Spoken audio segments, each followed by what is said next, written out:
three. The first is our parental influence, and the second is the friendship group that we keep, and the third one is the societal influence. Like I'll start with our parental influence.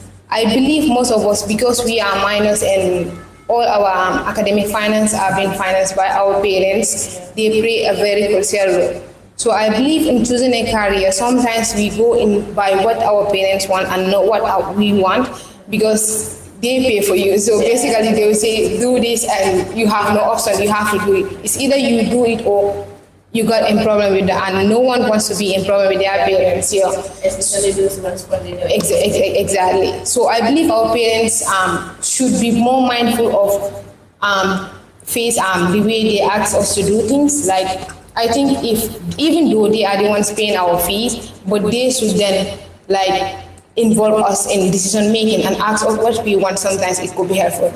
And the other thing is that the societal influence. Like I'll take an example of myself.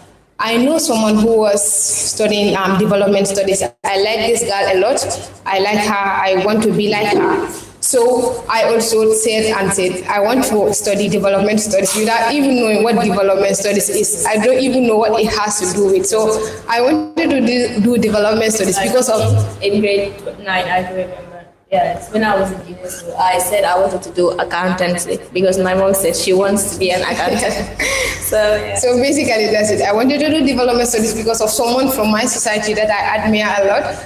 But then, alhamdulillah, someone guided me through, and then I was able to dodge that bullet. So the other thing is that our friendship group, I believe a lot of us value friendship so much that to the extent that we will go to anything that our friends say they are going in for. Yeah, because we wanted to keep the same friendship group from primary school to junior school to senior school, and then to tertiary institution. Like, I know we are friends, but our intelligence level are different, and then we have to go into different careers so that the friends will be complete. Yeah, diversity should be allowed, but not because I like this girl, she's doing this, I have to do this. No, that's not how things should work. Yeah, basically those are the things. So what opportunities exist for students who don't go to university? Perhaps they have the requirements, but then university isn't a place that they actually wish to go. Yeah. Or then perhaps they don't have the requirements. So what other shortcut could they actually take? Exactly, okay. I believe there are so many things outside university. Yeah, because not all of us are in for education like at the tertiary institution. But I believe there is one of the things that people should lately focus on mostly is the skill works. Like we should go into skill work more often like we go into academia, because I believe skill is something, once you acquire these skills, you can go to any part of the world and that skills will be with you. Yeah, so we should always go into skill work. Skill works is an opportunity, or are opportunities that are out there someone could go into if you don't have university entry, or you have the university entry but we are young. Yeah, college are there. There are many tertiary institutions that you should go in. Yeah, exactly. Yeah, so university isn't the only place. Yeah, so some of us might have the requirement, but due to financial resources, we could not attend the university. You could go into something else, earn money, and then come back to do your tertiary education. I believe this is something that has no age. Anytime you could just go for it if you have a proper planning plan. And the other thing is entrepreneurship. I believe a lot of us should, at this point, should be business-minded. Yes, I don't go to school, but have the little capital, start up a business, no matter how small it is, start it up. Because I think with consistency, exactly. There must be a time that they get fed up.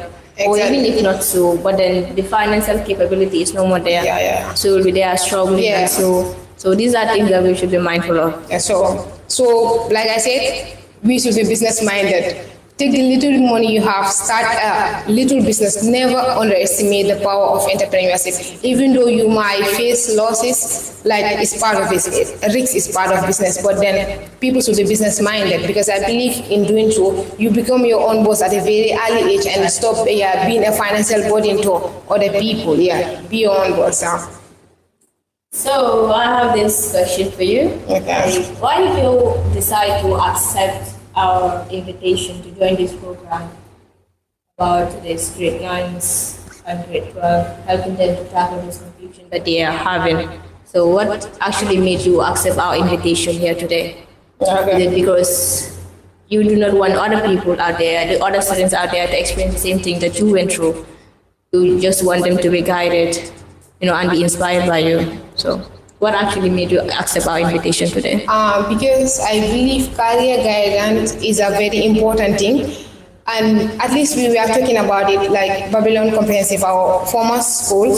We were planning something like this to go and speak to our students, like especially to sensitize them. But then this opportunity came up, and I think like sharing it at a wider or a larger platform is also important. So that's other students from other schools will also benefit.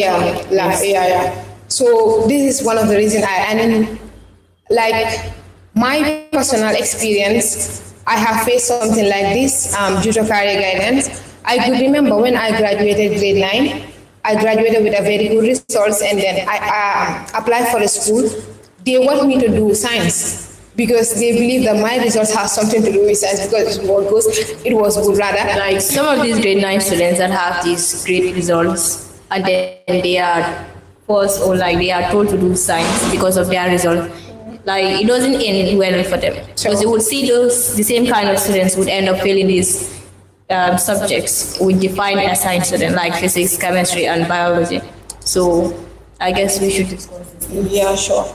Okay, like you said, I believe what is the name again? What is the word? Like you forcing someone to do science because of his or her grades is not a very good thing because I believe grades are just exams. You don't know how the people got the results, and then you want to persuade them into doing science based on the results that they have. So that's a very wrong thing. And I believe you doing something that you are passionate about is a career in which you could have more experience and doing something that you love than doing something that they force you to do because of your grades. Yeah. So I believe teachers from other schools, especially other senior schools, should allow students to go in for what they want, not based on what your school said. Like if you have this aggregate, you should be in the science field. Yes, I have the aggregate, but I don't want to be in the science field. I want to do commerce, and that was it. I was persuaded by my teacher to do commerce, and he was science, and he was able to convince my dad to do science. But I believe that this is not something that I want. I want to do something different. So I insist in doing commerce, and then alhamdulillah, now I'm doing something that I liked and I could see progress in it. Yeah.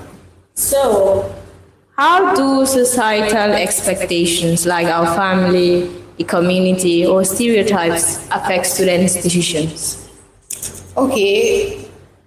Choosing their career path, like for instance, you're in grade 9, going to high school, you don't know whether you should do commerce or science, or whether you should be in the humanities class, or whether you should do agriculture. So how does our society actually affect these students' decisions? Okay. Or even the grade 12, after completing grade 12, perhaps they do not actually have the requirements to be in college or university, or then they have the requirements, but then society and those things, So how does their societal expectations actually affect students' decisions? Okay, so I believe, for example, in every society you go, there is this one person who has this influence, and everyone in the society want their child to be like him or her. So I believe their social standard is one of the things that parents might go and like advise their student to go in for. You say, like for example, they will be like, you see this person's he or she, he is doing this, he did this, and he's striving, he has money. Because I believe most of our mindset has to do with our financial status. Most of the decision here has to do with the financial status. So they'll be like, you don't see this, he's driving this car, he studied law, he studied. And medicine is very difficult. Yeah, it's very difficult. Most of these grade 12